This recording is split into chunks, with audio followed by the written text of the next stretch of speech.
Bon, la Coupe du Monde commence dans moins d'un mois, les listes des équipes nationales vont commencer à sortir petit à petit, et je pense que c'est déjà les premières infos essentielles pour analyser les possibilités et capacités de chaque équipe. Konnichiwa, c'est Ganchika, et aujourd'hui on se penche sur les 26 joueurs japonais sélectionnés pour la Coupe du Monde. Gonda, Shuichi, Shibazaki, Gaku, Asano, Takuma.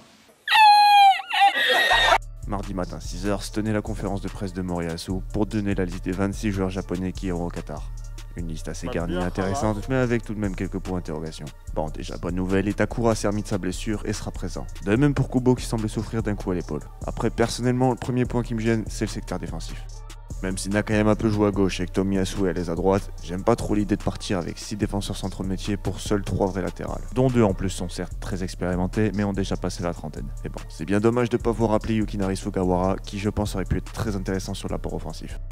Second problème, et là on soulève un des gros premiers défauts de Moriyasu, c'est l'utilisation de joueurs, en fait on sait pas ce qu'ils foutent là. Exemple, Shuichi Gonda, le mec a 33 ans, il vient de se faire reléguer en 2ème division avec le Shimizu S+, en étant la 3ème pierre défense de la saison, mais dans la tête de Moriyasu, aucun souci, le gars est numéro 1 dans la hiérarchie devant le jeune Kosuke Nakamura, qui prend de l'assurance au Portugal, ou le jeune prometteur Koseitani du Sangan Tosu. Pour te faire la comparaison, c'est comme si genre en France, Loris n'existait pas, et que Deschamps te foutait Paul Bernardoni numéro 1 devant Lafont, Maignan et toute la clique de gardiens disponibles et bien meilleurs.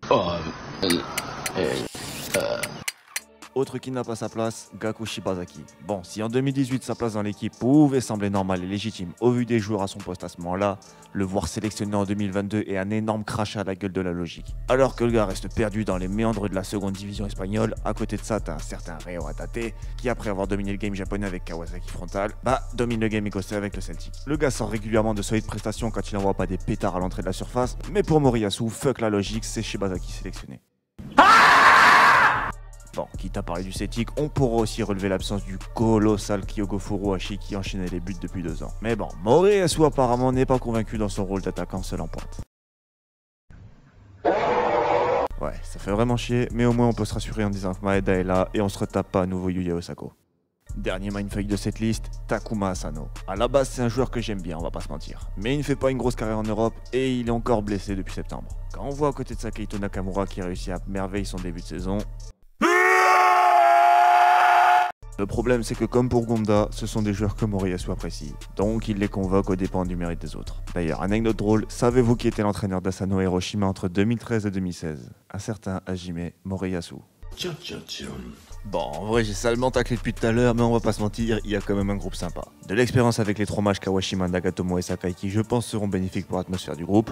Et offensivement, il y aura quand même de sacrés armes. Nous aussi on est chargé en armée, petit fils de pute. Kamada, Mitoma, Ito, Doan, Kubo. Si déjà leur présence en début de match peuvent faire mal, ceux qui seront sur le banc feront office de super sub pouvant se montrer très dangereux en cours de match. Et lâcher un Kubo ou un Mitoma sauvage tout frais sur une défense épuisée qui court depuis 1 heure, ça risque d'être un sacré spectacle visuel. Il y a une belle liste de bonnes possibilités, mais le principal problème reste l'entraîneur, Hajime Moriyasu. Entre compos douteuses et vite dans le jeu, c'est le gros point qui fait suer depuis plus d'1 an la communauté de fans. Certes en défense il y a un haut pressing qui permet de faire déjouer l'adversaire pour pousser à la perte de balle afin de contrer derrière, mais offensivement c'est retour je balance sur les ailes et j'attends un miracle de Ito ou Mitoma à l'image de leur qualification. Mais là les gars le problème c'est qu'en face ça sera de gros Allemands agacés ou des Espagnols surexcités, donc va absolument pas falloir bégayer le jour de match.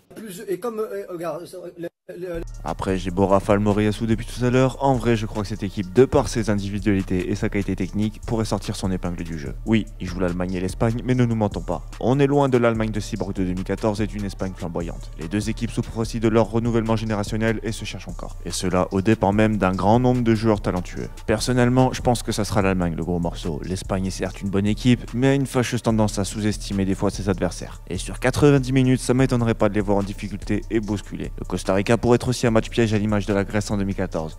Mais si Japon joue son jeu à fond, au vu des joueurs qui disposent, ça peut le faire. Maintenant c'est très simple. La composition alignée par Moriyasu pour le premier match face à l'Allemagne nous donnera le ton. Si on se retrouve avec une aura de ce genre, avec du Gonda au but, un Minamino pas en forme à gauche et du Gaku Shibazaki titulaire au lieu de remplir les gourdes, honnêtement éteignez l'écran et à dans 4 ans pour la prochaine Coupe du Monde.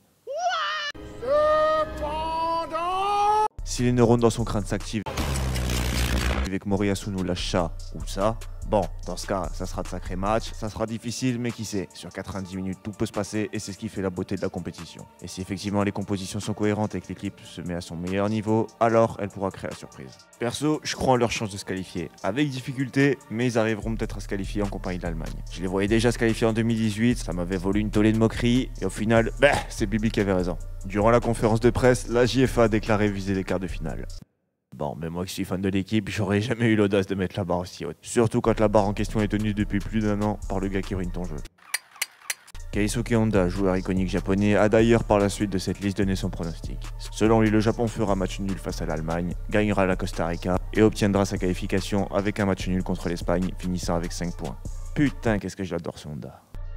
Bon, avec tout ça, je pense que vous avez mon ressenti concernant la liste du Japon et ce que je vois pour eux dans cette compétition. Évidemment, j'espère que vous comprendrez que ce n'est que mon avis et après tout, de toute façon, on aura la réponse dans quelques semaines.